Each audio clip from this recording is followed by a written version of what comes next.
Martes ng umaga nang tumungo ang dating kadre at rebelde ng CPP-NPA-NDF na si Jeffrey Eric Celis sa Quezon City Regional Trial Court kasama ang kanyang abogado na si Attorney Mark Tolentino. Nagsampa ng 2.5 million pesos na counter charges o kontra-demanda si Celis laban sa mag-inang Carol at Atom Orolio.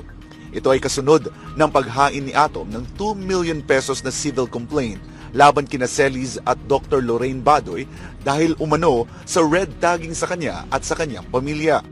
So nag-file sila ng kaso against Eric for damages, 2 million damages under Article 19, 20, and 21 of the Civil Code of the Philippines. Dinestorb nila sa Eric.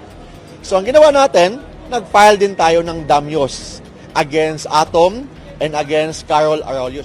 Naniniwala si Tolentino na madidismiss ang kaso na isinampa ni Arroyo laban kay Celis at Badoy. Ang sabi nila, inaabuso daw ni Eric yung freedom of press, freedom of expression. Kailangan nilang patunayan yan. Paano nila patunayan yung pag-aabuso? Kailangan na bad faith si Eric. Don't forget, in every action, good faith is presumed. Kung hindi nila ma-destroy yung presumption of good faith, posible, and I'm very sure and very confident, madismiss ang kaso.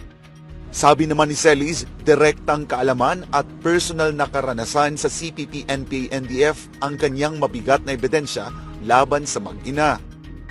We are very solid na kapag dumating sa trial, mailalahad natin ang iba pang detalye ng katotohanan tungkol sa involvement ng mag-inang ito na si Atom at Carol Arroyo sa CPP-NPA-NDF. Bit-bit namin ang katotohanan mula sa karanasan, kaalaman at personal na pagiging bahagi ng CPP-NPA-NDF at hindi yan pwedeng ibaliwala o burahin yung katotohanan na bit-bit galing sa aming direktang karanasan at direktang kasaysayan na nagpapatotoo ng mag-inang ito ay may kasaysayan at patuloy na karanasan na involved sa CPP-NPA-NDF.